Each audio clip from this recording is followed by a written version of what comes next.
Hello, everyone. My name is Jake Johnstone, and welcome to the Grit with Wisdom podcast.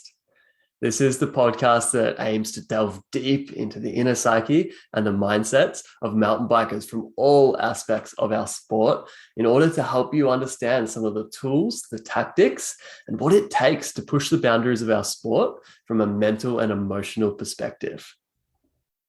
Today on the show, we have Damian Stones. Damian spends his time working and playing throughout New Zealand as a mountain bike instructor and guide. He also designs and builds pump tracks that verge on pure artwork. I've been a long-time follower of Damian's ever since I came across one of his articles in a mountain bike magazine years ago. I've since been following along online and often in awe of his constant adventures and awesome career that he has built himself in the mountain biking world. Damian was born in Liverpool in the UK, but is very much a Kiwi with strong ties to New Zealand, especially his local community of Nelson at the top of the South Island. With a long career spanning over 20 years in the bike industry, we have a wide-ranging conversation, including stories of his early days building and riding with the legendary McGazza, and what it was like growing up in Nelson and learning to ride the steep local terrain. We also dig deep into his philosophies behind mountain biking progression, learning, and mindset. So I'm stoked to share this conversation with you all today. But before we do so, however, it is worth mentioning that for those that haven't spent any time down in New Zealand and aren't familiar with the local lingo, when Damian talks about tramping, this is an old English term that is used in NZ instead of hiking. And when we speak of trail ratings in numbers 1 to 6, we're referring to the rating system used in New Zealand for mountain biking trails. For example, a grade 5 trail is roughly equivalent to an expert rated black trail elsewhere in the world. So with that being said, let's give a warm welcome to today's guest, Damian Stones. Damian, welcome to the Grit with Wisdom podcast. It's great to have you here. Cheers, mate. Fantastic. Well, as I kind of was saying to you earlier, I've been a long-time follower of you on Instagram and kind of on your blog there, watching all of your videos and all of your various adventures. So I'm really excited to finally have you on the show and ask you all the questions that have kind of been bouncing around in my head over the years. But I think it would be really cool just to start off for the listeners, if you could tell us a little bit about yourself, who you are, and what your journey has looked like as a mountain biker. Yeah, pretty uneventful kind of early childhood, really. I suppose typical for most New Zealand kids. It was pretty outdoor orientated. My parents into tramping and getting into the outdoors. And at one stage, we kind of moved from Auckland to where I am in Nelson, which was a pretty cool move on their part. I feel like, the South Island's kind of where it's at for sort of adventure activities and kind of where Nelson is now, really. And it was just kind of seeing the kind of potential of this kind of region that we kind of live in at the moment. I was just kind of having to think last night, when I first kind of started biking, really. And it was probably around the age of 8, I got my first BMX and was with a bunch of my cousins. And I was pretty darn obsessed about getting a bike from a pretty early age. And 8, I suppose, in the grand scheme of things, was pretty late in life to kind of like learn to ride a bike, really.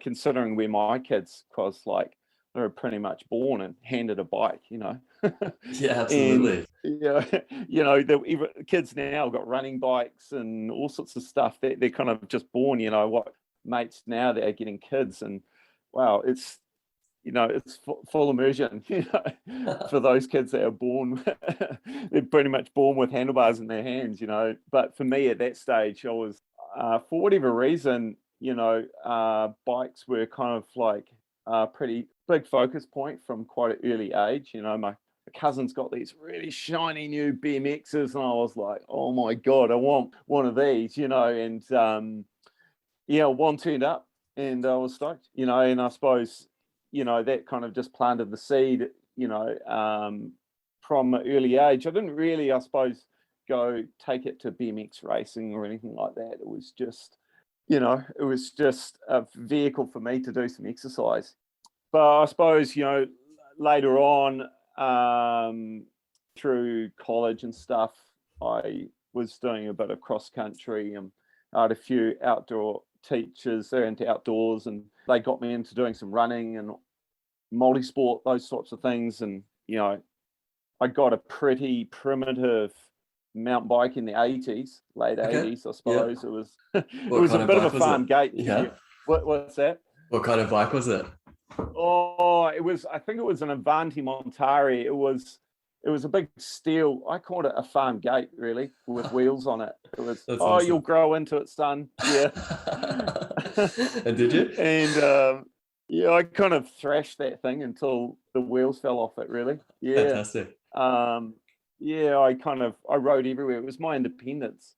I didn't have to take the school bus. Where I went to school was in the city, so I had to bike a fair way. So I biked kind of a few 100K a week just to get to school. So that was kind of, I suppose it, from an early age, it kind of taught me some discipline. Absolutely. So that's maybe what planted the seed for some of these big adventures you're doing now. Yeah, probably. Yeah. Even to ride to school, you had to kind of be prepared. You had to kind of get your gear ready the night before. You had to think about, okay, I can't carry everything to school because I've got to put it on my back. And, it gave me some, I suppose, a little bit of resilience and independence. You put that much, distance in your legs from a young age, your body doesn't usually forget it, Yeah, exactly. That kind of muscle memory, it always comes back, doesn't it? Even if it takes a few rides. As an adult now. Perhaps maybe not my coordination. I had to work on that a bit, but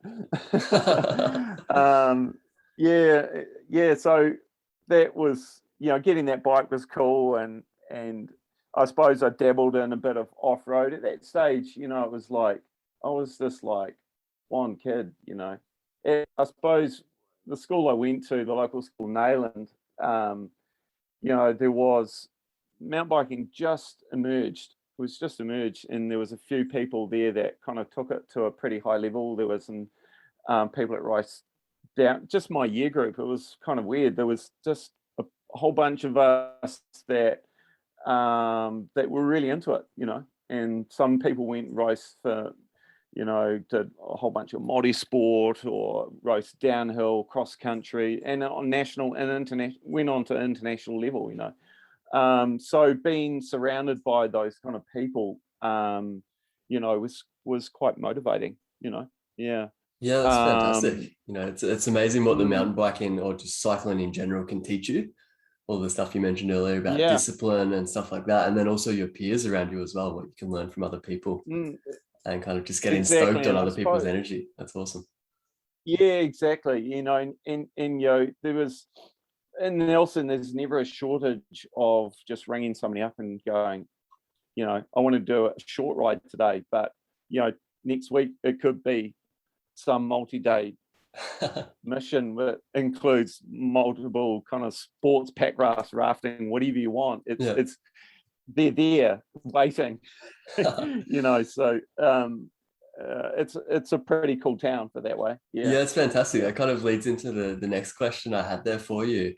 I know, coming from Australia and myself and now living in Canada, overseas, we hear so much about New Zealand and the ride-in. Often it's kind of, Queenstown on the South Island and then Rotorua up on the North Island. Yeah. It wasn't until I actually spent a bit of time living in New Zealand myself a few years back that I found Nelson. And I thought, wow, why have I never heard about this place before? But I'd love to hear it from you. What makes Nelson so special? Why do you love it so much? Yeah, it's interesting because it did for a while there. I suppose it's flown below the radar, but now, we've had a few people kind of from overseas, like Sven Martin. He's a pretty well-known photographer internationally, and this is his base here now. And I suppose, having people like that coming through, but is added a voice to town. But I think initially it was community driven. Just a lot of passionate people that want to build some really cool trails. And the club, I was a little grommy, when I was a member of the mountain bike club. We did Sunday rides and little cross-country races, downhill races. Everybody just gave it a crack back in the day. And I think, community drives that energy for what we've got now, but also I think it's the reflection of the environment that we've got. The mountains and the sea are super close together here. We rode up a hill yesterday at 800 meters. It's not what you would call massive, but to have that terrain super close and, on the whole being quite steep. We've got a long history of volunteer trail building in Nelson. So, everything's hand built mostly. So that's just going to reflect the terrain. Everything's steep, so the terrain's going to be steep. And the riders here no different, really. Yeah. Until they get their mate from out of town, come here and just go, holy crap, this is pretty steep, mate. Yeah, absolutely. I know. I certainly was surprised myself at how gnarly some of the tracks were there. Because, we started in Queenstown, so I thought I'd done all the gnarlier stuff and it was just going to get easier. But it's definitely not the case as you move up the South Island, is it? Yeah. I think now, we are getting more machine built and there's a wider range of trails, but that was kind of, I suppose, the history of that. Yeah. Yeah, no, that's fantastic. And it sounds like kind of the best of both worlds if you are getting some more kind of accessible trails there for people to learn on. And then you've still got the steeper and gnarlier stuff for the more advanced riders as well. Yeah, exactly. And I suppose now it's really putting a framework of trails that it's obvious for people to go on a progressive path. So if you do this trail here and then this one and this one, you'll develop a skill sets to ride some of those harder trails and making that kind of pathway quite obvious. Yeah. So I'm curious what it was like for you guys growing up there as mountain bikers before you maybe had some of these, stepping stones and accessible trails to learn on beforehand. How did you navigate, adapting and learning to ride some of this pretty gnarly terrain? Yeah, we have a lot around here, like forestry roads and then into old walking tracks.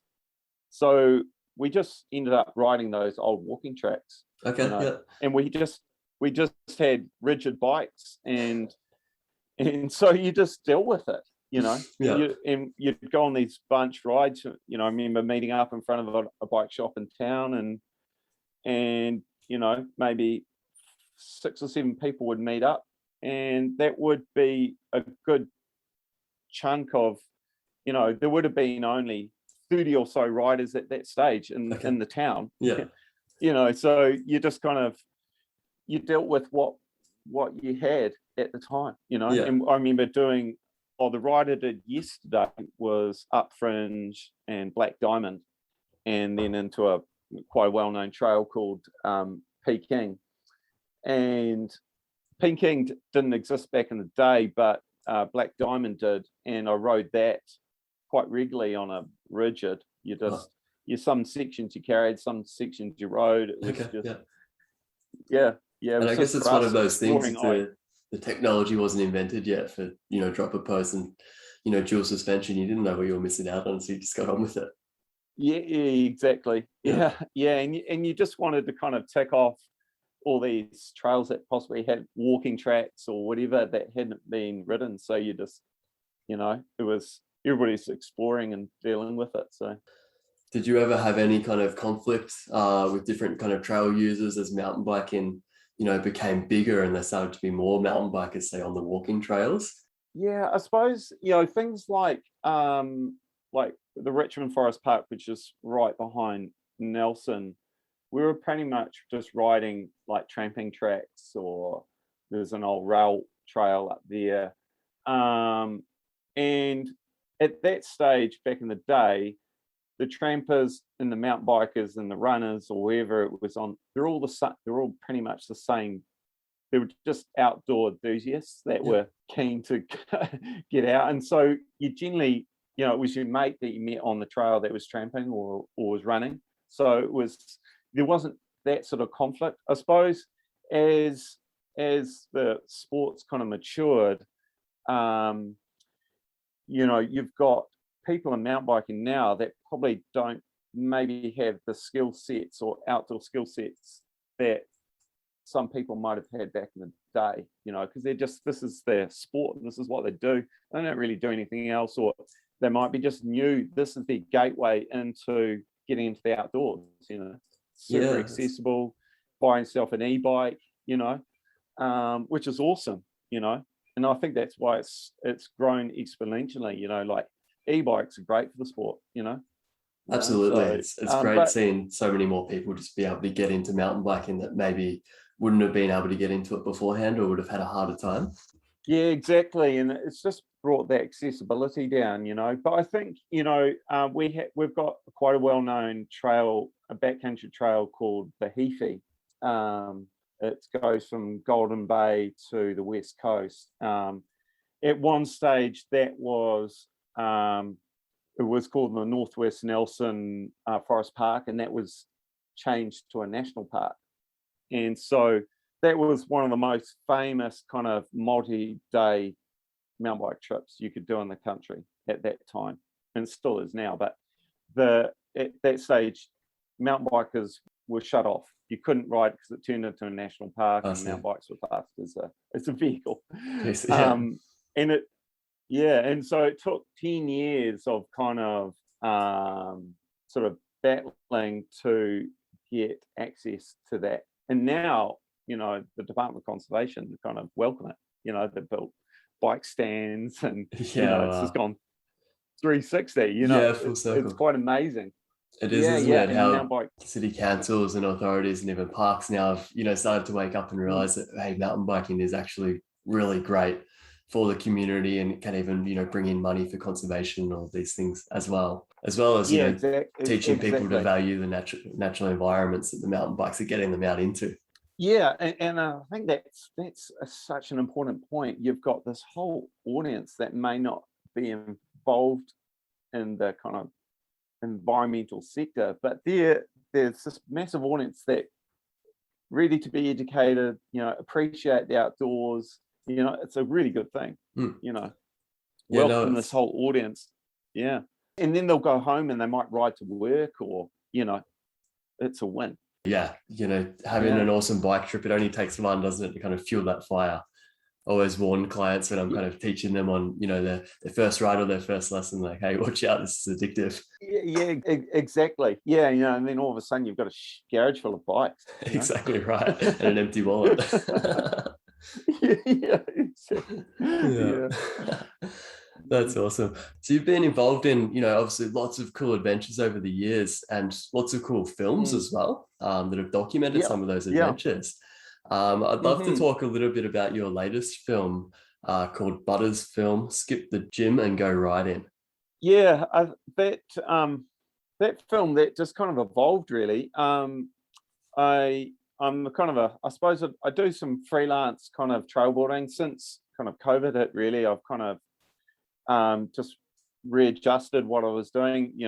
My summers usually involve guiding, mountain bike guiding around the country, and got a couple of friends that run trailbuilding businesses in Nelson here, and one of them, Ian, runs Easy Trailbuilding Services, and he had a contract to build this trail butters off the top of Fringe, and I suppose just as I got involved in it, it was really just seemed obvious just to kind of document the process of building, this kind of grade 5-6 trail. I hadn't done that before, and I feel like it was a kind of unique story to tell. And I suppose also I enjoyed the journey, because you kind of see in the film that I kind of rode from home, we ride up on site, and we've got all our tools up there, and it was just a great experience, and giving back to the community and stuff. It was cool area, really cool area. So I think and the film it was more for locals really, that film, because I think it was just more the locals kind of appreciated what goes in. They ride it every month or whatever, and when they do, and for them to see kind of what behind the scenes really, how Yeah, this no, trail's it's built. And great to see that side of it, because so often we'll hear there's a new trail out in the woods getting built, but it's not until it's actually finished that we see a video of someone ripping down it and think, oh, that's what it's all about. Cool. But you don't often see in detail all of the work that's gone into, even just from planning the route and clearing the scrub to start with and putting rocks under the dirt, all of that. It's amazing to see. And there is some, there is, like the guy Ian, he's got incredible kind of work ethic and knowledge of the bush, the terrain, how to build a trail like that and build it, reasonably sustainably on steep terrain is reasonably hard. You don't want to build a 4-line trail for the water to just go straight down it. There are ways of kind of managing that, and to have their kind of guidance is it's impressive to watch.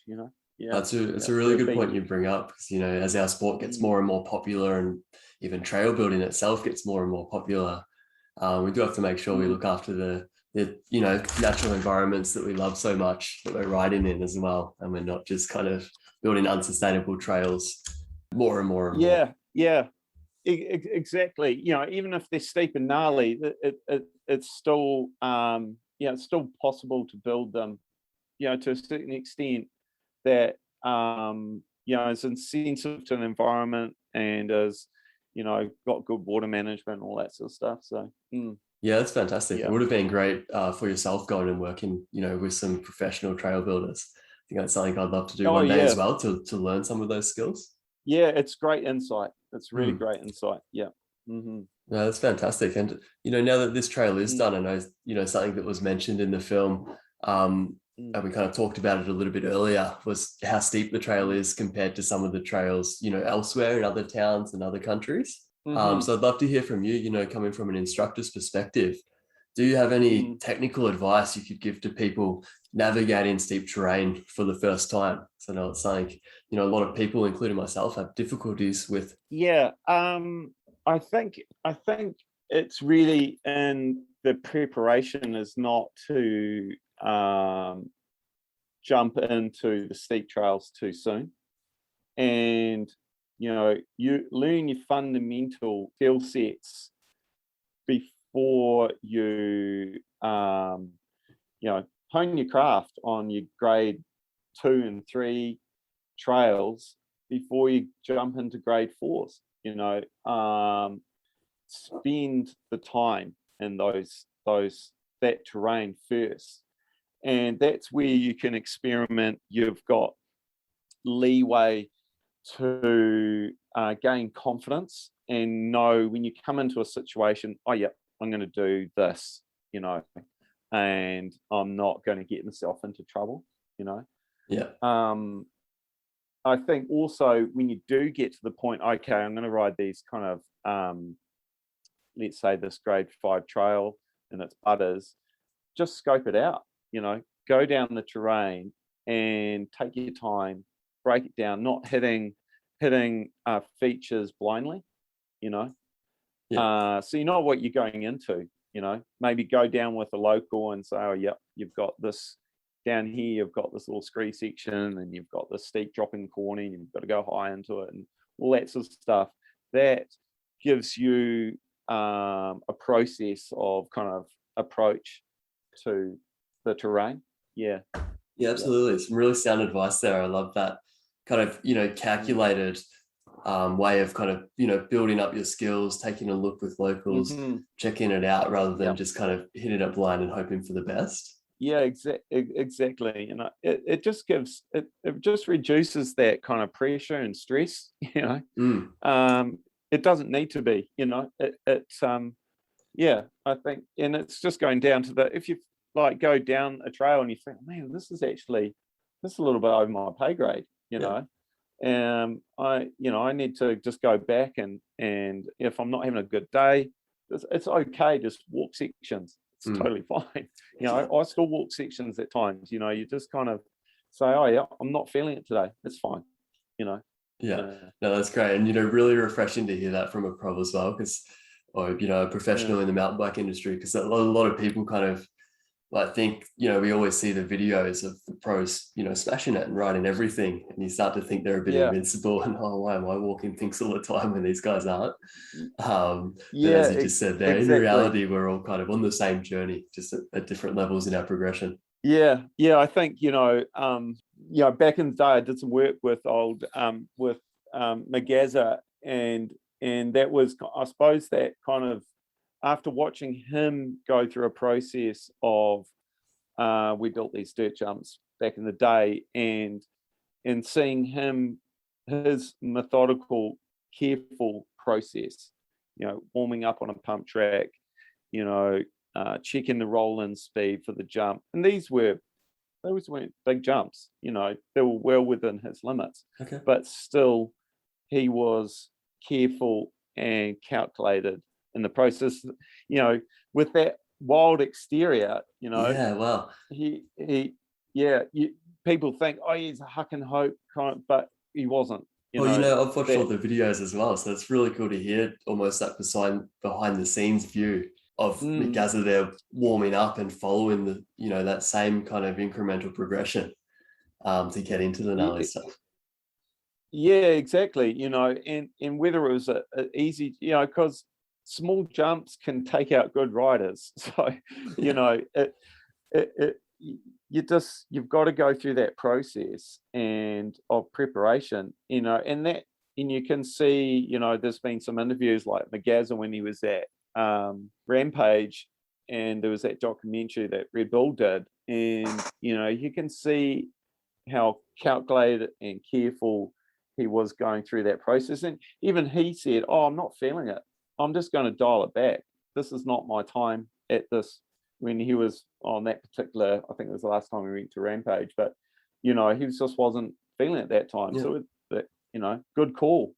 Absolutely. Yeah, we all have those days, and I think it's really important to listen to yourself and not let the ego get in the way there, and kind of send it when you're not feeling it.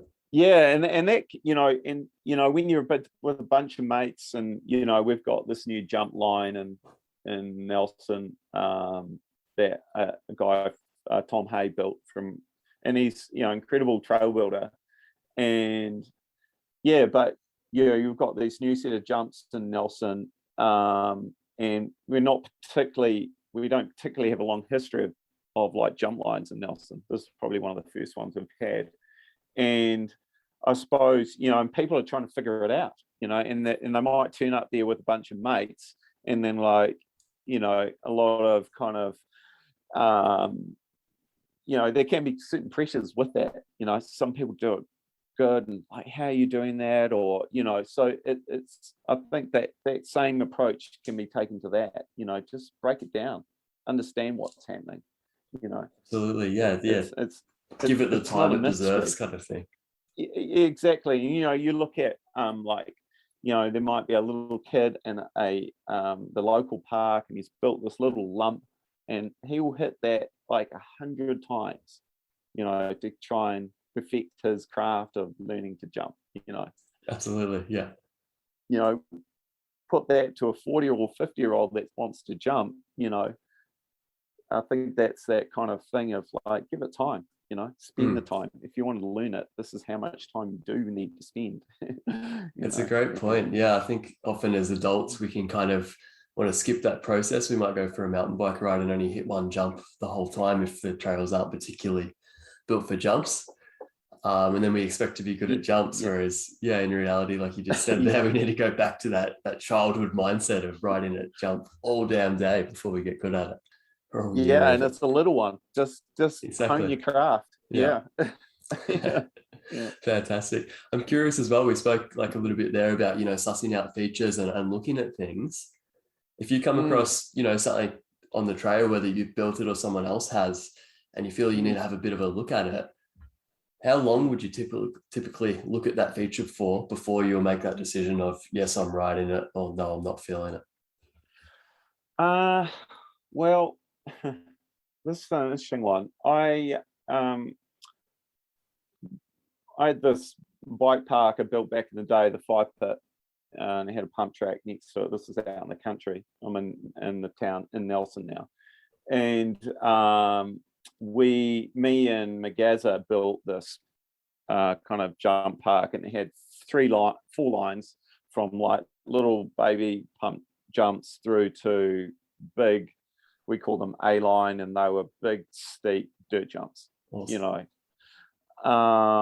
And yeah, at the time I was keen to see, I could see what Kelly was doing overseas, but there was no roadmap to kind of learn those skill sets for the local Grommies to kind of follow that path or learn how to dirt jump, or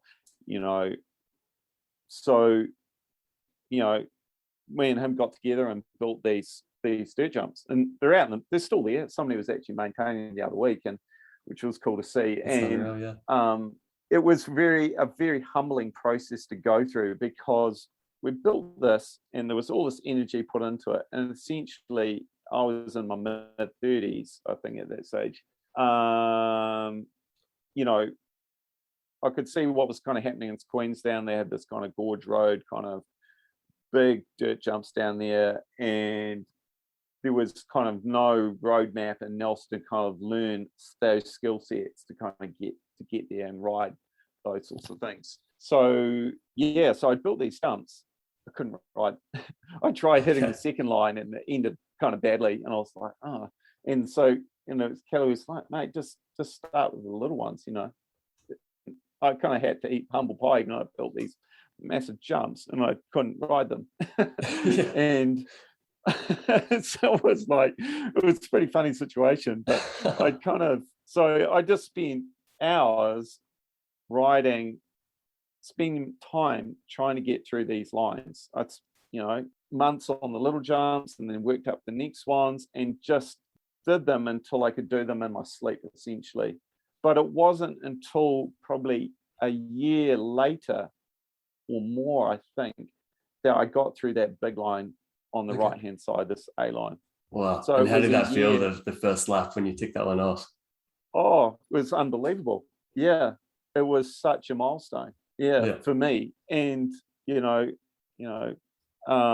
and what that did was just kind of open up some doors. I then went to Queenstown. I think I rode the middle line that was at Queenstown at Gorge Road, and that's one of the more famous kind of jump parks in the world. And I kind of ticked that off the list, and I was stoked. And that was, oh man, it was such a journey to get there, to a humbling process for sure. Yeah.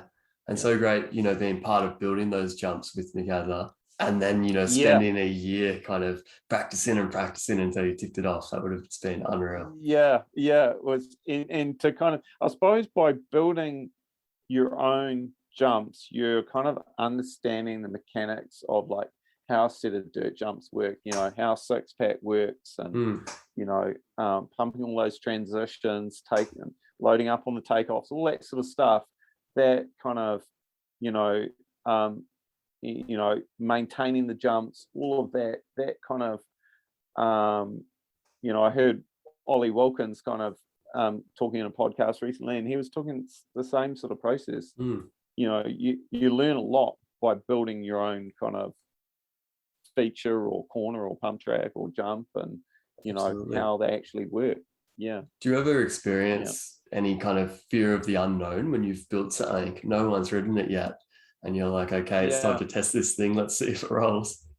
Well, with like these jumps, it was the unknown. You've got this gap, you've got this takeoff, and you've got the landing, and then you've got this hole in between, this gap jump, and you're like, it's really hard to visualize that process of getting over that jump and the psychological kind of barriers of that.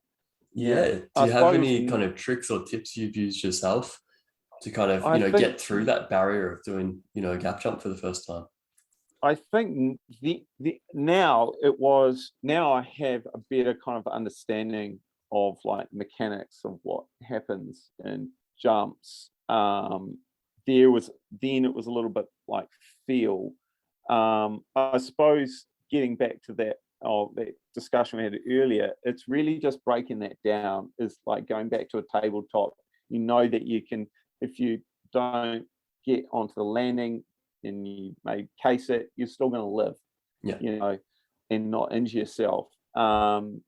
And it's really just going one step back to go one step forward is really just spending that time processing it and make sure your speed's right and all those other factors that go into kind of. And I think that kind of gets your mindset into the, you know, gives you confidence of your preparation. That preparation has been put into when you hit that big feature, you know, okay, I'm prepared now. You know, absolutely, this is what I'm going to do. Preparation definitely helps build the confidence, doesn't it? That feeling of like, I've done the work, I know I'm ready, rather than kind of, I'm not sure how this is going to go, I'm just going to try. It can make a big difference, can't it? Yeah, exactly. Yeah. And if you're not sure, I think that's kind of like, go and seek out some professional advice. You know, here I can't, like on this podcast, you can't talk about specific skill sets because it's not the kind of situation to talk about. It's a physical thing that you need to have either someone standing with you, breaking it down. You can obviously talk about all the kind of mindset and stuff, but I think that you know, getting some advice from a good known source is a really good starting point, because that puts you on this good path of decision making. Nothing beats that kind of personalized feedback you can have when, you know, a professional watches you ride and says, hey, this is what you need to do. And it's like you say, we can take all the advice in, we can listen to all of the podcasts, we can watch all the YouTube videos, but we really don't know what we're doing on a bike and what we look like. And like at the time when we were building these jumps and I was riding the little ones, you know, McGazza would go, oh yeah, do X and do this, and you're too far off the back of the bike or whatever, you know, all of those sort of tips, you know, that helps that process. Wow, that would have been so valuable. Getting back to your new trail Butters there, I know I was reading that the EWS is actually meant to be coming to Nelson.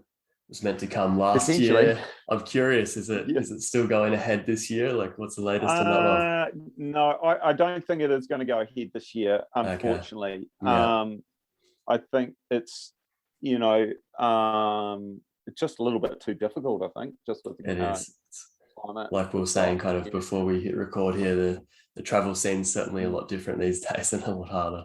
Yeah, I think, you know, where you can sort of see that EWS is just kind of focused on Europe, it's a little easier. They can just go to Europe and travel internally, you know. Without kind of crossing any water or any oceans. Yeah, it would have been cool, you know, to see it. And, you know, I think in the future it, you know, potentially could happen. Yeah. Absolutely. You know, it's too much of a hot spot for it not to hit one day in the future. So I think it's not a matter of if, it's a matter of when. I'll ask you kind of the next question hypothetically then.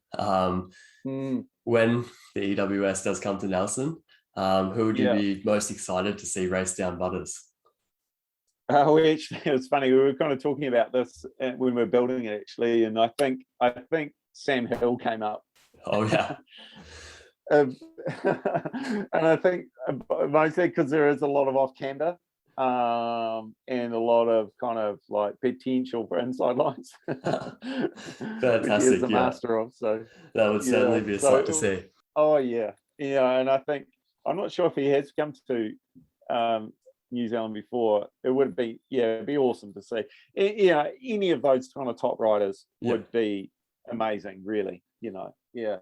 That would be unreal. We'll keep our eyes out in the next couple of years. Fingers crossed. Exactly. Another one of the films you've been part of in the past, a bit more of an adventure film, and forgive me if I pronounce this wrong, was the 𝗬𝗃𝗃𝗺𝗃𝗃 Mountain film. Did I pronounce that one right? 𝗬𝗃𝗃𝗺𝗃𝗃. 𝗬𝗃𝗃𝗃𝗃 is a river on the eastern side of the top of the South Island. I actually did. I went on it recently. Actually, I did a rafting, just a big raft trip with it was 2 or 3 weeks back now. End of last year. and we spent 7 days just kind of drifting down this river in a big raft with lots of food, big chili bin strapped to the side of it. And, Beautiful. It was really cool. That sounds actually. unreal. I was amazed kind of watching that film myself at kind of the level of adventure it was. But for those that haven't seen it, can you just kind of describe what you were doing in that film and maybe the two sports you were combining? Really interesting on that one. I suppose that the gist of it was to get from Nelson Lakes to the to a place called 𝗳𝗽𝗃𝗺𝗺, which is at the end of the Clarence River. And the way that we were going to do it was with bikes and pack rafts. Pack rafts are this little raft. They can be 1 or 2 person, but the ones we had were 1 person ones, and you can roll them up and strap them to the front of your bike, and usually have a multi-piece paddle, and so our mission was to link up a whole bunch of trails and roads and rivers, and when we came to a river, we would blow up this pack raft and then put a bike on the front of it, and then go down the river, and then and some of the rivers were pretty like the 𝗬𝗴𝗴𝗀𝗆𝗆 River, which was much more technical than the 𝗬𝗏𝗃𝗃, the Clarence River, and that was grade 3, which was quite exciting. Like on the front of my bike, front of my pack raft, I had a Nomad, which is like a limo, pretty big bike. It's kind of one of those things you have to see to picture it. But the bikes are hanging right off the front of the boat, kind of they're right almost off the banging front, on the rocks as you go down the rapids. And then like grade 3 rivers, you essentially do a lot of change of direction. You come to a rap and you've got to get to one side of the river or the other to make the best choice of direction down the river, so you don't get yourself into big holes or whatever. And so to kind of change a direction through gaps and rocks is quite exciting. When you've got a bike on the front of it. Exciting is a good way of putting it. We were, at that stage, there weren't a lot, very few pack rafting films had been made in New Zealand, and pretty much no bike rafting trips had been done. Now, a mate of mine, Dean Parker, he does them pretty regularly. It's this thing, he was on that film.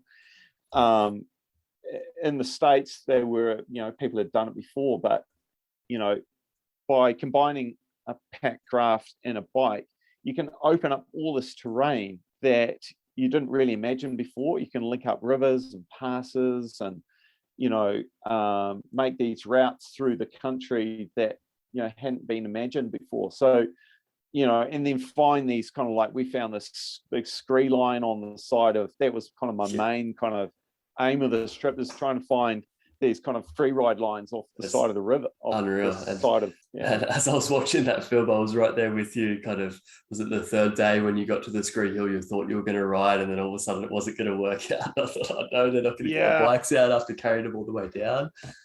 But then I know it's a real frustration, and I've seen other films as well where I think where there's some in like they've gone in the Far East or wherever they've gone to try and find scree lines to ride, and they haven't worked. They've run out of time, or they've the big bouldery screes, and you basically just can't ride them. The terrain's unsuitable. They'll have a look on Google Earth and they're like, oh yeah, that looks possible, and turn up and no, it's unrideable. It's always a bit of a gamble. Oh, it's a big gamble. But we were just lucky when Dylan Cone didn't work, but we went further down the river and we just found the scree line off the side of the river that was like the perfect gravel scree to ride down.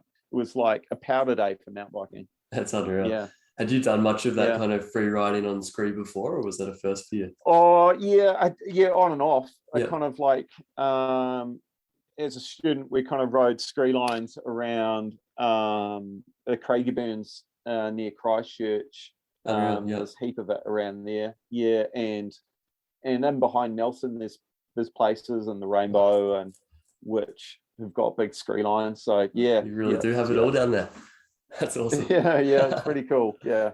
So we had a videographer that came along with that trip and documented the ཙ𝗽𝗴𝗴𝗀 Odyssey, and he ended up making a sort of a mountain festival film out of it, and it went to the New Zealand Mountain Film Festival in 𝗦𝗾𝗂𝗺𝗵 a few months later, and ended up getting the award for the best New Zealand made film that year, which was unbelievable, really. We, for always kind of watched the mountain film festivals as they'd come through town, and really always wanted to kind of be involved in films of that type. Yeah. Because it's always been a bit of an inspiration, and to then have it be so successful was just mind-blowing, really. Yeah, it's unreal too. I think it speaks to that film not only being, hey, look at this cool stuff we're doing, but it's that real story of kind of the highs and the lows, and kind of being able to follow along and feel like you're on the trip with you.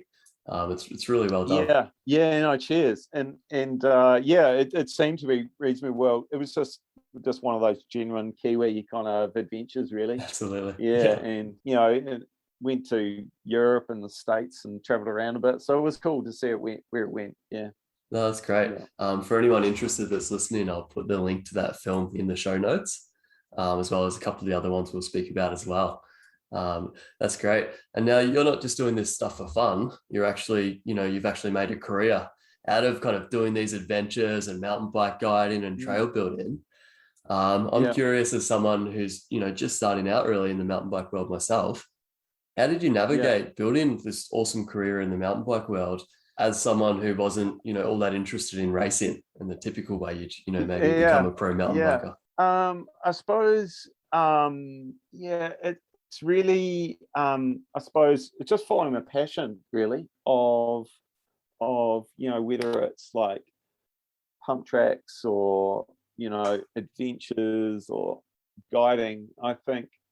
And that is really, what has kind of driven me over the years. And I suppose that's just kind of I've adapted and evolved as I've gone along. Back in the day, it was like 5-pit pump track, and pretty much I just sunk my life into that little pump track and dirt jumps. But then it just kind of evolved into doing magazine articles, and then doing filmmaking and guiding instruction. And I think just having this kind of support of like sponsors that kind of just help fuel that, and they were kind of like saw that passion and just kind of wanted to be a part of it, which was really cool. So that's fantastic. So that kind of started with passion, and then everything kind of built momentum from there. I love it. I just kind of ride your bike a lot and enjoy it, and I think that, and it just kind of evolved from there, really. And I think as I've gone along, the kind of industry's kind of changed as well. It's got more mature, and it was pretty grassroots when we started out. But now, I've got kind of not full-time instructing, but I do a good chunk of that a year, and then summertime's guiding. So, and now last 6 years, tourism was booming in New Zealand. So, full-time over the summer, So it's unreal, hey, seeing it come from just, biking was just this thing we did as kids when we were younger, and now it's a full giant industry with all these awesome professions in there as well. No, that's great. It's super inspiring to see you out doing that stuff. Cheers, mate. I'm curious. I know when I first wanted to be a mountain bike guide, and I was kind of looking at getting qualified, it's kind of this web of so many different qualifications depending on where you are in the world and who you talk to. I know up in Canada, a lot of us are qualified with the PMBI. But I believe down in New Zealand, you've got another qualification there as well. Can you tell us a bit about that one? Over the last probably 3 years, we've got the NZOIA, which is the New Zealand Outdoors Instructors Association, which has been going for a number of years, and they do qualifications in kayaking, bush, water sports, a whole range of outdoor activities, and to a really high level. And so mountain biking, they've got kind of 3 mountain bike qualifications. One's leader, bike 1, and mountain bike 2. Okay. So yeah, they're kind of new and they've just been developed over those last 3 years.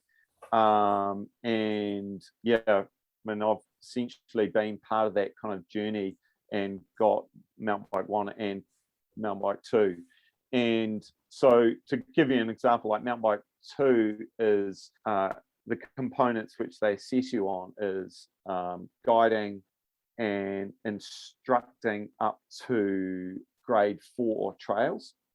And so they assess you on your delivery and safety and how you break down a skill set, those sorts of things. So you're understanding the mountain bike industry, all that sort of stuff. It's a 3-day, really intensive assessment process. And yeah, it was quite a humbling kind of process to go through, because you've spent a lifetime of developing your craft, and then to get it assessed is a very hard process to go through and present it to someone else, assessor or whatever who's viewing it, so yeah, interesting, rewarding, and learnt an incredible amount through it. So yeah, that's great. And I couldn't agree more, especially on the last point of it being so humbling. I know having done the PMBI level 1 and 2 myself,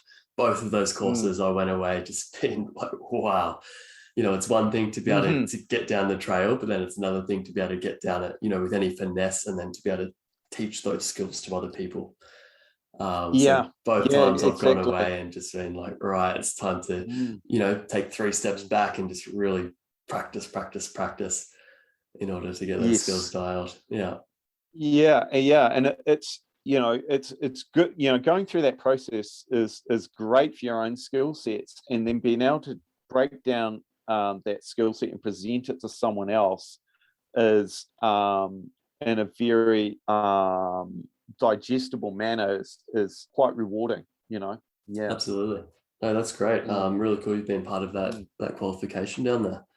I think it's great for the industry as well, because 𝗦𝗾𝗂𝗵𝗶 is a very well respected organization in the outdoor industry. So, and I think these qualifications will change and adapt as we're just at kind of like day one with those skills, those qualifications.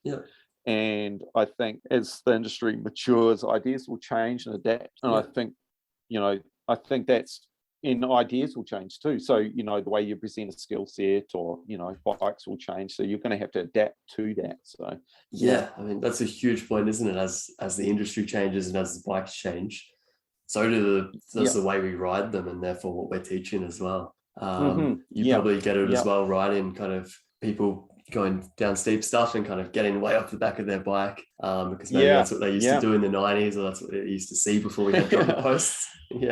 Well, essentially there were gravel bikes. We're trying to take a gravel bike mountain biking. Terrifying. The modern gravel bike.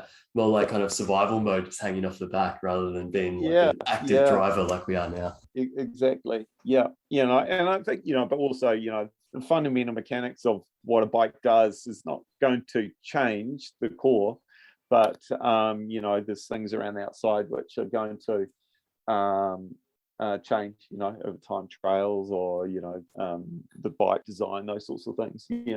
Absolutely, it's always evolving. Sometimes I find it hard looking at my mountain bike now. I'm like, how could this thing get any better? Because it's freaking awesome. Do you have any ideas or any kind of speculation on where you think bikes might go in the next 10 years or so?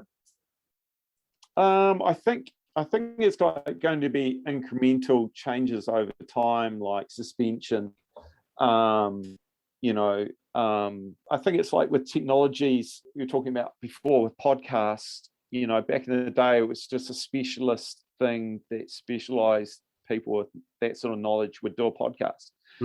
But now that technology is available to the kind of masses, and so I think that's happening within the mountain bike industry as well. Is that obviously there's technology out there, but it's quite specialized, whether it's in the race industry or let's say it's in the off-road racing, in that kind of suspension area. And when some of that technology comes over to mountain biking, I think, you're going to see changes again with that sort of thing as well. I think, whether it's tires or rims, it's all incrementals that add to the whole. Yeah. No, that's a really good point. And what about the humble derailer? Is that here to stay? I think, like the setup I've got now, you can change it under load, the new XTR, and the shifting is incredible. Potentially over time, but for its weight to ratio, that's pretty good. They have got extremely good. So you're running the XTR derailleur. Is it the electronic one, or are you still running a cable? I'm running cable now. Yeah, okay. I was running Di2 back a few years ago. But I think, with electronic shifting as well, it's just when I ran it, it was incredibly fast. So it was just one of those things that would just kind of disappear in the background. But as soon as you hopped on to a normal cable bike, you knew, there was restrictions of what, just speed-wise, because that derailleur would just kind of disappear in the background. You could change and keep that momentum going. Let's say it was a rolling climb. You could adjust your speed more constantly with Di2 than you could do with a cable. Even so now, with having, changing gear under power with the new clusters and chains that like Shimano have made, that has really narrowed that gap down. So I think also that being able to change under power, that's kind of really restricted a barrier to the kind of like the broader public as well, because they don't know when you change gear that you need to hesitate. Previously, now you can just change gear whenever, which makes a big difference when you're kind of like new to the sport. Absolutely. Like you say, a lot of those barriers are breaking down and they're becoming these machines that kind of anyone can jump on and have fun. Yeah, I think the changes like within e-bikes are going to, because e-bikes, you're getting even newer people to the cycling, and they just like, at the moment, like the guiding company I work with, they have a whole bunch of e-bikes that they kind of rent out to customers. It's mostly on the grade 1 and 2 trails, but they adjust the derailleurs so they don't use the first couple of cogs on the back cluster. So they don't start hard, because what happens is they start hard quick and then they wreck. I see. Chains and That's a good point. So they're back to almost an 8-speed or a 9-speed. Yeah, something like that. Because on an e-bike, as you come to a stop, you kind of change up, so you're ready to, we've got a commuter which we use around town, but so it kind of makes sense. But for a lay person, they don't know those sorts of things. They just kind of like use the power modes to increase whether you get going or not. Absolutely. That's a good little hack there, because the old e-bikes can kind of catch you by surprise if you're not ready for that burst of power. As soon as you turn the pedals. Exactly. And there comes some maintenance, all that sort of stuff. You just keep breaking chains or whatever. That I think that's those entry level kind of e-bikes are going to evolve and change over time. Just make it easier for people. That's great. I'd love to kind of shift gears a little bit here and talk a little bit about the mindset side of things. I'm curious if you've got any key principles for operating in an optimal state of mind when you're riding.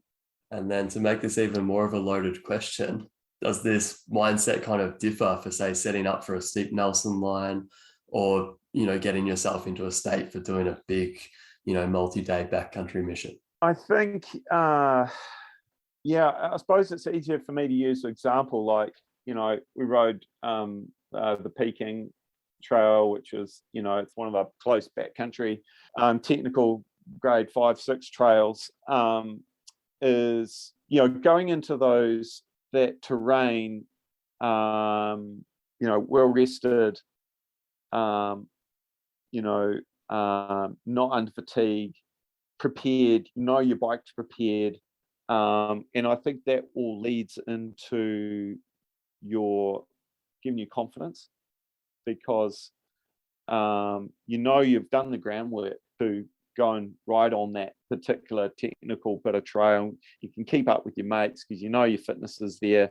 You're not going to be compromised, those sorts of things. And that's just on, your daily kind of ride. So it's not putting myself into a situation where I feel like I'm compromised, I haven't ridden for a month or whatever, and go and do one of the more gnarlier trails in Nelson. That would be a bad decision. And so, and I think that just all goes into that kind of mindset. And really good point. So kind of doing a bit of a self-check and seeing where you're at before you plan the ride. Yeah, and choose the types of people you go riding with as well. You might have some mates that are always up for a chill ride. You might have some mates that are always up to do something rowdy. So it's kind of picky battles, really. Yeah, absolutely. It can definitely make a big difference. The certain crew you're riding with that day.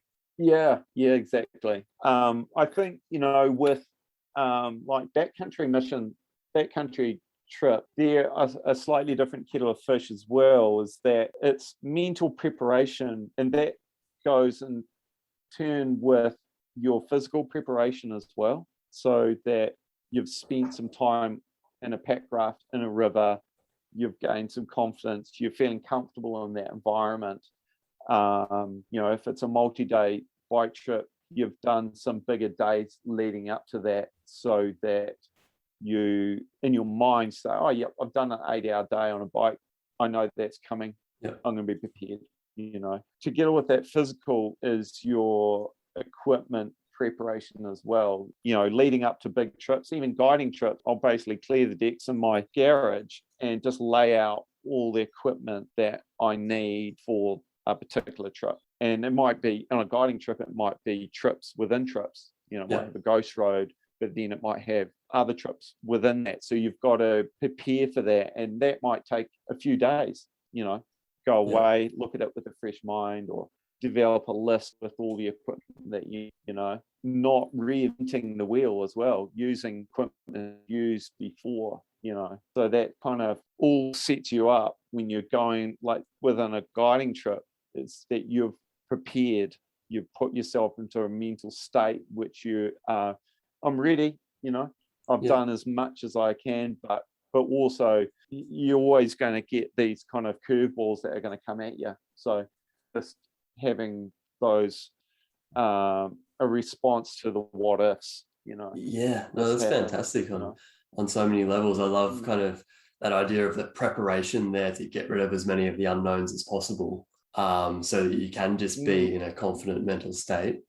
But you also mentioned in there at the end that there can always be curveballs, and sometimes it's kind of the nature of any adventurous activity.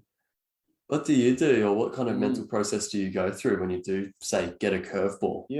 I think it's okay to make a change of plan and not just blindly continue on with that plan that you made a month ago.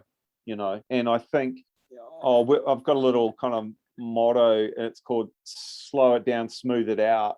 And it's really slowing, you've always got time to make a decision. So slowing that situation down, give yourself some time to go, okay, these are 3 options, or these are other options, we can do this, that, and the other, before making that decision that I'm going to change, Yeah, that's great. I know, sometimes it can be easy just to get caught in that tunnel vision where it only seems like you have one option. But really sound advice to kind of take a step back and suss out what are the other options. Yeah, exactly. And so you're just not getting yourself into a compromised situation. No, that's great. Yeah. Have you had any big challenges on the bike, whether they be mental, whether they be physical? That anything you've really had to, work to get through on the bike or in your riding career kind of thing? Yeah. Oh, well, it's funny. I'm supposed to spend a lifetime of trying to perfect cornering on a bike. And I'm going to spend the rest of my life probably working on it too. That's awesome. And I think that there's always challenges there, and there's always areas of improvement. I do a lot of self-filming of whether it's social media or adventure stuff, and always kind of look at, okay, what sort of position he's on the bike, or where can I improve that now? And that it's that, I suppose that's just it's a good, fun challenge to have, Yeah, I think that progression is And what makes it fun, isn't it? And it's really interesting to hear you kind of pick out cornering out of everything. Because, I watch your videos on Instagram, and one thing that kind of stands out about you is I think, man, he's awesome at going through corners, especially the bermed corners and jumping from one to the other. So really cool to hear that you're still there about filming yourself, working on that, making it better and better. That's great. And I think you can there's always room, there's always stuff to learn from, and I think that's just the fun challenge of biking, Yeah, absolutely. And I know you kind of mentioned earlier that during COVID you pivoted from a lot of the guiding work you were doing into a bit more trail building. Another really cool thing I noticed on your social media was you actually built a pump track, but in your front yard, was it? It was, yeah. It's kind of it's funny when I used to live out in the country in this place called 𝗦𝗾𝗂𝗵𝗶𝗽, and I suppose that's kind of like, and we built this pump track out there, and it was kind of one of the early pump tracks in New Zealand. I think it was around 2007 I built it, and at that stage I knew nothing about what pump tracks were. And so that was kind of like a little bit of a turning point in my understanding of in my career, I suppose, in mountain biking. And I suppose with pump tracks, they're just the core. You can learn the core skills of biking, and to get that much cornering or riding, you're going around circles essentially. You just cannot help to learn your craft, and my kids grew up on it, and from little tackers, and they never forget it. My daughter kind of goes back and forth from riding. She does other sports and stuff, and then lately we've been riding quite a lot, so she hasn't forgotten that. And so when we moved into town, it was like essentially there wasn't really any pump tracks anywhere, and we came across this house, and we should be able to fit a pump track in that square bit of grass. That's what I loved about it. It's not a huge yard, is it? But you've managed to make the most of it and squeeze this pump track in there, which is pretty awesome to see. And I kind of measured it out at the time when we built it. I was like, we should be able to fit a radius of a corner in there. And I think, what is there, one roller in between each berm or something? And it was like we're in lockdown, and my son was home. He was full of beans, so we kind of got the spades out and started digging. So it was good to kind of put some energy somewhere. But since putting it in, actually, I really had missed not having a pump track super close. And I think having the accessibility of a pump track is key for me, because the easier you can do exercise, the easier you can get on the bike, the barrier to entry is taken away, For sure. I know I'm really lucky I've got one close to my house in Canada as well. And I'll kind of go down there. If I only have 20 minutes, I'll go down there, and that's a ride. I'm puffed after 20 minutes. And it's great. Whereas, to go to a trail, even if they are, really close to your house, you kind of need a couple of hours at least to get a good ride in. I think that's where the pump tracks really come into play. Like you say, they're just being able to get that cornering practice, pumping practice, jumping practice, all in one short burst in one place is awesome. And if you've had a hard day at work or whatever, and you want to reset yourself, it's great for that. You can do a few laps. Mental health of that's why I feel like half the time I go for a ride, it just makes me feel better, and go for a ride, and if I can have that in my backyard, I can do a couple of laps and be buzzing. No, I love that. Why not have it at home? It's much better than just a boring old lawn. Exactly. I'm sure your kids love it as well. It's kind of funny. You get people turning up and it's a wee kids track or whatever, but there's actually a lot going on in it. I've had some pretty good riders turn up and go, oh man, I can't stay in this corner. They'll get spat out. So there's not. You've got a corner coming pretty quick up to you, and the next one's coming. So it's great for barbecues and Yeah, I bet lots of good times around there. That's awesome. Yeah, I've actually built a few of them in mates' backyards. So okay, yeah, I'm sure you'd be a busy man. Yeah. No, that's great. I had a question written down here. I was going to ask you kind of what makes you passionate and what gets you motivated, but I think I can already see it. Talking about some of these trips and talking about the pump tracks. Is there anything else you wanted to mention there, or have we pretty much nailed it already? I think when I started building the fire pit pump track, essentially I kind of wanted something close. I didn't know what a pump track was when I first started back in 2017. It was early days of YouTube, and I was like, you search on YouTube then, it was like nothing came up really.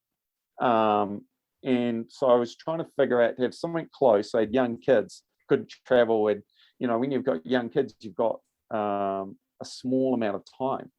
You've time starved. So if I wanted to kind of be on my bike, it needed to be quick and close, and I needed to learn a bunch of skill sets. So at that stage back then, I found on YouTube 𝗦𝗾𝘂𝗵𝗽, and he's this legend from California, and he had a pump track in his backyard, amazing one, and it was really just like breaking that by frame, figuring out, oh yeah, this is what pump tracks was, and that kind of penny dropped really, and I started digging like a demon, trying to. Wow, so it's come a long way in like a relatively short amount of time for you then. What's that, like 5 years or so? 2007. Yeah, I was probably over 10 years now. So, yeah. Yeah, 2007. Okay, yeah. So you've been at it for a while then. Yeah, that's awesome. Yeah. And so I kind of watched what he did, and he was kind of like, he had like a pump track bike. It was a Jackal, Santa Cruz Jackal, and the distributor of Santa Cruz was based in Nelson here, and I hit him up, and I was like this hillbilly out in the country, really, digging some funny looking berms and stuff. And I said, I hit him up and said, look, I've got a mate of mine was a photographer, and can I borrow your dirt jump bike? And he said, yeah, sure, no worries, just pretty casual. And I built this bike up with some help, some mates and bits of wheels and whatnot. And it was like a light going on. It was, I was like, okay, this is what this guy 𝗦𝗾𝘂𝗵𝗽 is on the other side of the world, and this is like he's riding the same bike. And I was like, okay, this is pump tracks. This is how cornering happens, and like this is how you feel going through them. And that was after that. And then Santa Cruz at that stage saw that passion and obsession I had about pump tracks, and they were like, and they've just supported me ever since. Wow, there you go. So that's how that all came about. Yeah, it was, and the distributor turned up, and we back then, I should send you a photograph of it, because we had two zones. We had the pump track and the dirt jumps, and we used to have these quite well-known barbecues, and all the kind of pros from overseas, McGazza and 𝗬𝗏 and 𝗦𝗾𝘂𝗵𝗆 would come over, and we'd have these barbecues. Wow. And just have a big jam, really. Got to jump pump track, and and it just became one of those kind of things that happened every season and everybody looked forward to. And that's so good. It was cool. But is that still going on to some extent in the town? Are people just as I moved on, things changed. Yeah, okay. But we used to run like around 2008, we used to run like pump track events. We'd have like King Queen of Pump Track and dual races and fastest lap and all sorts of stuff. Awesome. Yeah, sounds like bloody good times. Yeah. But that kind of, I suppose, this instilled in me, the quality, why pump tracks are so good for communities. Yeah. And Absolutely. And it's taken off, for myself, even coming back to country Australia just recently. It's amazing seeing how many pump tracks have been built in the last 3 years, in these tiny yeah, little country towns, and just seeing them full of kids. It's so awesome to see. And adults as well, as you yeah, mentioned, they're not just for kids. exactly. And and I did some work for Australian trail building company at one stage, 𝗬𝗏𝗃, and they were building all over Tasmania and all over Australia, and Yeah.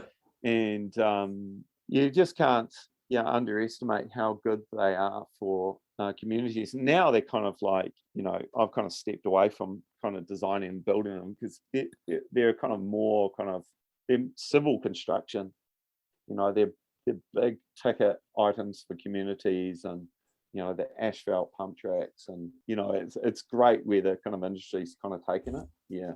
Yeah, absolutely. They've come a long way from kind of humble beginnings in people's backyards. Yeah, totally. Yeah. No, that's great. We were chatting kind of at the start before we hit record about some of your favorite podcasts and some of the guys that we like listening to. I'm curious if there's been any like really influential writers for you, or whether it be a podcaster or something like that. I suppose, it's sport. I suppose, like, just seeing other people doing, breaking down their craft. Like, there's a chap, 𝗦𝗾𝘂𝗵𝗶, in the States, and he's been a kind of pump track kind of skills guy for years, and he, from quite early on, I've kind of followed his career, and bought his books and bits and pieces, and I think he's been very good at kind of breaking down skill sets. He's got his own take on it. Everybody's got their own take on how to kind of present a skill, which is fine, but in my, I suppose, early years when I first started building pump tracks, he was quite influential, in 𝗦𝗾𝘂𝗺𝗵, I suppose, as well. But like, obviously Kelly McGarry, he's been influential to a huge amount of riders in New Zealand. Yeah, like a whole generation. And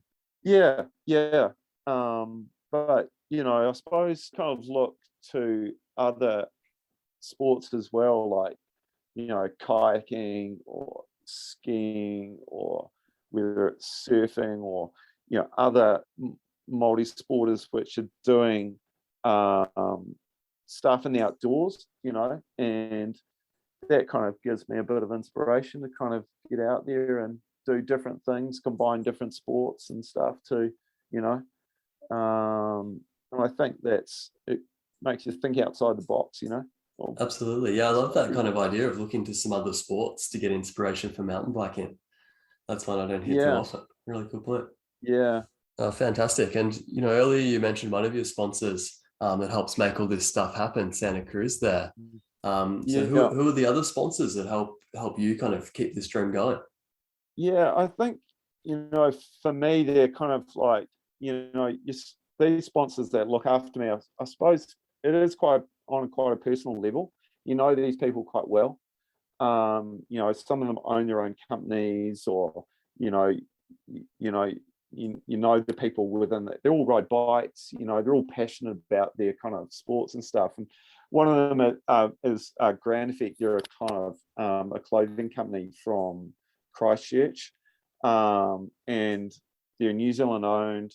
They make all their clothing in New Zealand. They make equipment, clothing for outdoor adventures, mountain bike adventures. So it kind of suits what I do quite well. That's awesome. Keeping it local there. Yeah, and I love supporting local companies, and they've just done really well. It's such a great group of people, and they're all passionate about biking. So yeah. But I kind of ride for Shimano, which is incredible, really. They've got such a deep history in cycling, and to kind of represent a company like that it's a big honor for me, essentially.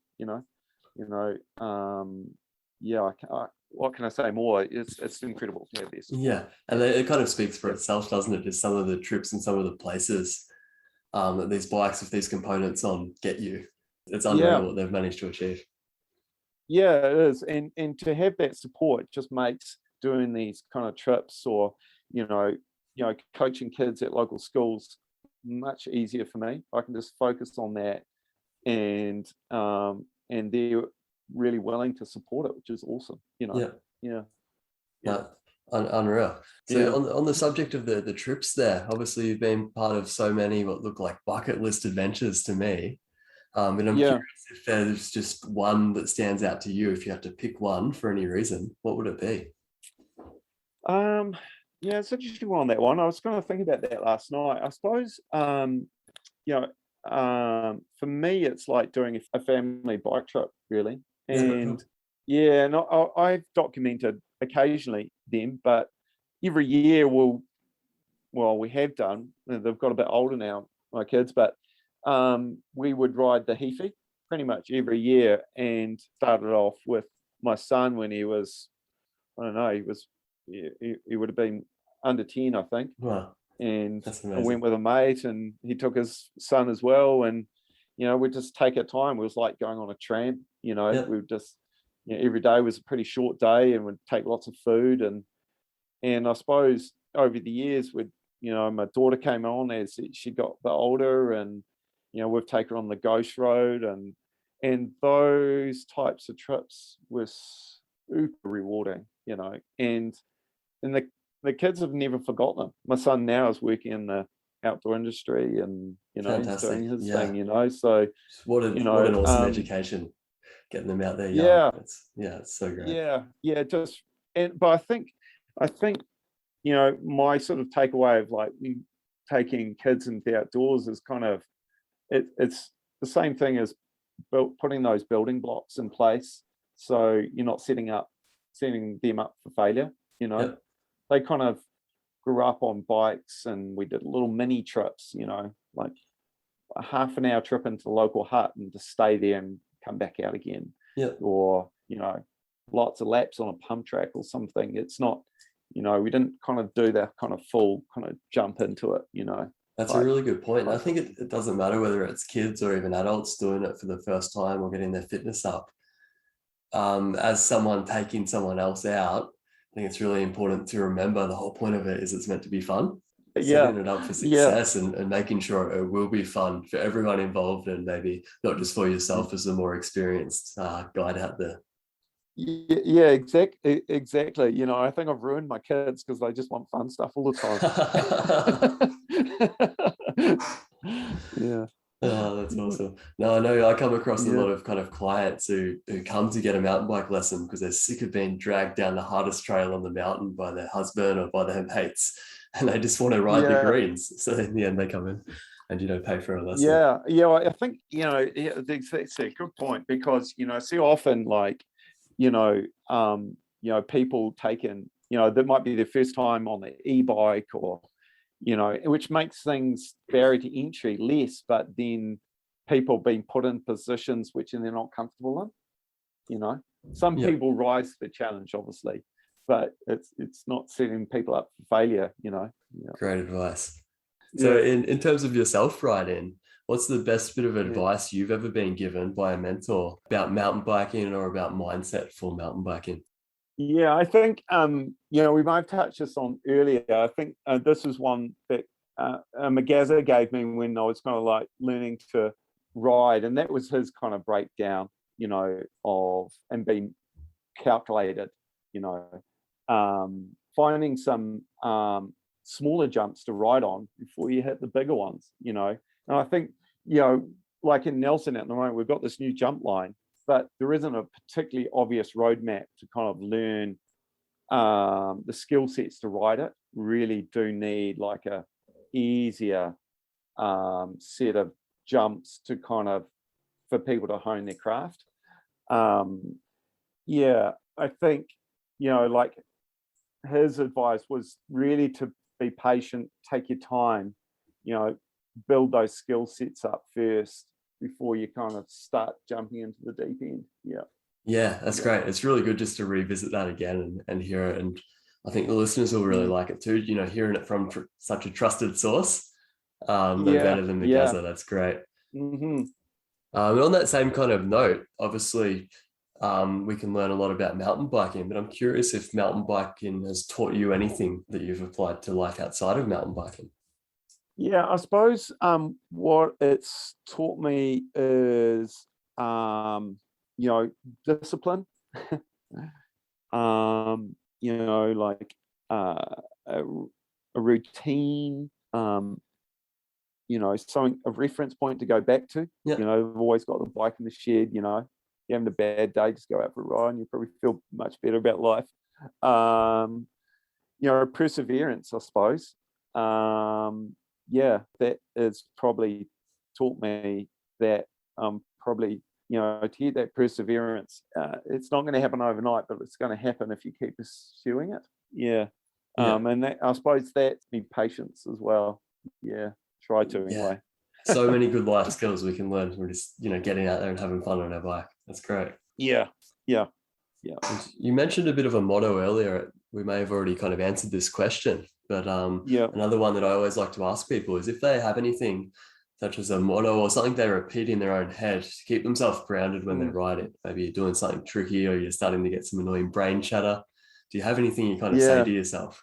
I kind of, I said before, it was kind of like slow it down, smooth it out. And it was somebody that actually told me when I was doing some of my guides training for when I was doing some, we were actually training to drive buses, which is one of the more risky activities you can do as a guide, drive a bus full of like rowdy mountain bikers, with, I don't know, like some pretty, depending on where they're from, depending what music they're into, probably, like Australians, probably AC/DC or something. Yeah, get some good rock and roll or some heavy metal. Yeah, and they've all got their full face helmets on and head ganging or whatever. Yeah, it's a little hard to concentrate, isn't it, when you're behind the driver's seat? Yeah. And so, as when you're driving a bus, obviously you don't want to drive a thing off the road. So his thing was really just to slow things down. So the motto was slow it down, smooth it out.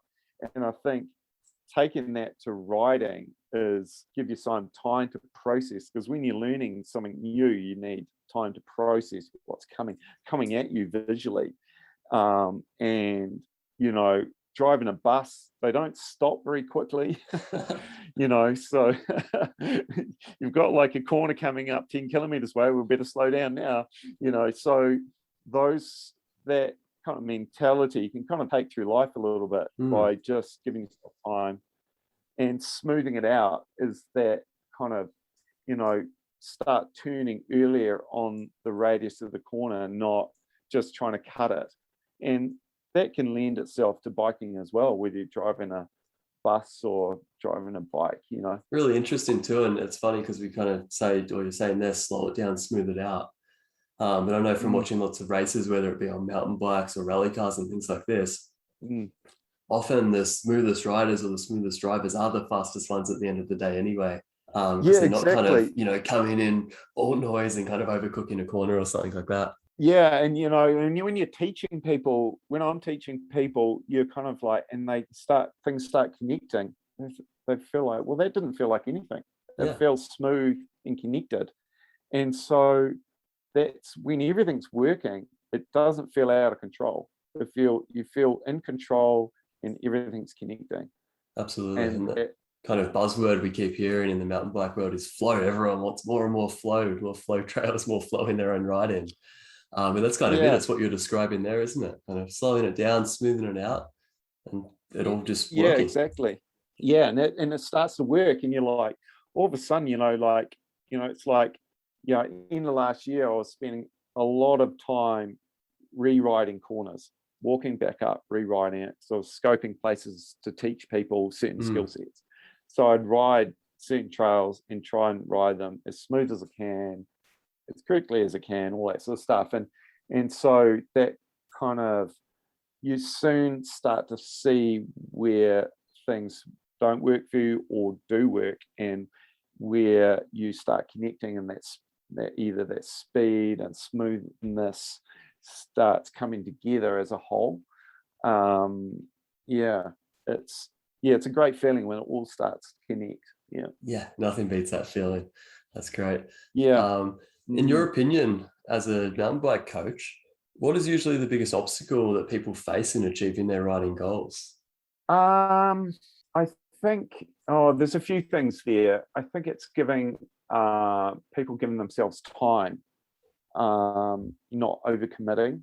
If they're learning a new skill set, just keep persisting with it and spend the time doing it. Obviously, you know, like in a coach, you've been coached before, you'll get your saturation up to, let's say it's an hour and a half, whatever. After that point, you're probably saturated. But go away after the session and spend that time just, riding that same corner, ride it 100 times, find another corner you find difficulty, rewrite it, I think that giving yourself time and patience is the thing. Yeah, really good point. I often say that to people as well. A lot of learning happens in that first hour and a half or 2 hour session, but they get the real value from that lesson after the lesson when they're out there just repeating the corner over and over and over again until it really sticks. And what go and find some trails which you're comfortable on and repeating them a lot.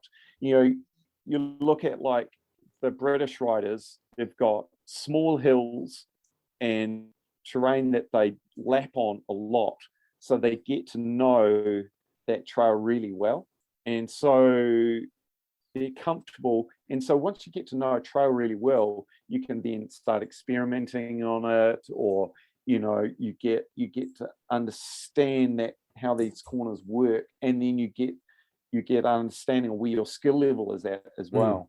Yeah, that's a really good point you bring up, especially with the British riders. We see so many good pro riders come out of the UK, and a lot of the time they've done all their practicing just lapping simple trails or on dirt jumps in a small area, not necessarily on these big mountains and big trail networks like you have in New Zealand and we have in North America. Exactly.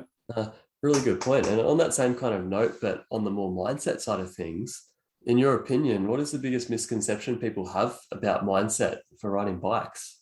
I suppose, a confidence. You hear these kind of statements, you've got a lot of confidence, you're going to clear that jump. That's not necessarily a correct statement. You hear that applied to lots of different situations. Go into it, lots of confidence. You're going to make it, mate. We're going to be fine. I'm like, well, no. There's lots of that thrown around, isn't there? Just kind of don't think about it, just do it. Yeah, exactly. And so I think there's always a methodology to an approach on a feature. We're at a bike park recently, 𝗬𝗏𝗀𝗀𝗃 Adventure Park, and there was a mate told me, there's a drop off coming up. Let's get off and have a look at it, and then you can get yourself into that mindset. Okay, this is my approach, this is what I'm going to do, and you're prepared. So I think that gives you confidence, not just having confidence. Absolutely. Confidence doesn't come from nowhere. You can't kind of make it out of thin air. Yeah. And exactly. I'm curious, like in that process, do you ever do any visualization? Do you ever kind of see yourself doing it in your mind before you actually get on the bike and do it? For sure. Well, it's more knowing what the inputs, what you're having to do to the bike to make it do what you want to do, depending on what the situation is. And so that's that preparation. I'm going to do this going into this jump, or I'm going to do this into this corner. That for me, that gives me that confidence. So absolutely. Really good points. Well, thanks so much for taking the time to chat with me today. I'm going to be respectful of your time here. I know I've been talking for a while now. Before we wrap up, is there a particular takeaway that you'd hope listeners would take away and think about from this conversation? I suppose it's like that. Especially that mindset is having patience when you're learning a new skill. Take your time, finding a trusted source of information, and that not necessarily YouTube. Yeah. This is, I suppose, a little bit more of a comment about, the current state of media, I suppose, where there is a little bit of like one-upmanship to do with adventures of, there's always like people trying to do the extreme end of activities. They've done a triple backflip, or they've ridden across Antarctica or something like that, and jandals or something. Just sorry to stop you there. So what are jandals for people outside of New Zealand? Oh, jandals are like, slip-on shoes. I suppose. Thongs or flip-flops. Yeah. Yeah. And so there's all this noise, which can be quite daunting for people viewing this through their tunnel of their phone, or it's okay to just go and ride with your mates on the weekend without feeling like you have to kind of like huck some big triple, or go down the steepest, gnarliest trail. And with that as well, and backcountry adventures, you can just do, it's fine to do like a micro adventure, quick overnighter with your kids or whatever, and it doesn't need to be an extreme sort of thing, I suppose. And I think that's kind of where you kind of build up those skill sets and confidence to go and maybe do some more multi-day kind of adventures, if that's kind of like your passion, that's where you want to take it, Yeah, no, really good advice. And I'm so glad you touched on that there, with the whole online world, because it has kind of given that whole sense of, one-upmanship. It's kind of a little bit like it's on steroids now, isn't it? Instead of just you challenging your three best mates, now it's like you've got access to the whole world worth of riders and worth of adventurers. And it's kind of, one level, it's awesome. It's given us ideas of what's possible. But then maybe it also gets people fired up to do things they're not quite ready for yet, and they haven't followed the same progression as the person who's filming the adventures. Yeah, that's right. You don't know kind of what journey that they've been on to get up to that point. You can kind of look at like pack rafting at the moment has gone like exploded worldwide, and really it's just kind of like learning the fundamental skill sets of what it involves to do that, or go paddling on some rivers which with other people have got a good skill set that you can kind of feed off or gain confidence with, so yeah. No, absolutely, that's some really sound advice. Just to finish up here, we've talked about lots of your adventures and lots of the cool stuff you post online. Where can people find you and follow along with those adventures? Yeah, I suppose, like the usuals, like Instagram, just Damian Stones. I've got a YouTube channel which occasionally trips and adventures go up on, just under search for Damian Stones, and then got a website, damianstones.nz. Yeah. Fantastic. Nice and easy. I'll put the links to all of those socials there in the show notes as well. So feel free to follow those and check Damian out. You won't be disappointed. Thanks again, man, for coming along and having a chat with me. It's been great. I've learned lots, and I hope you have a fantastic rest of the summer ahead. Cheers, mate.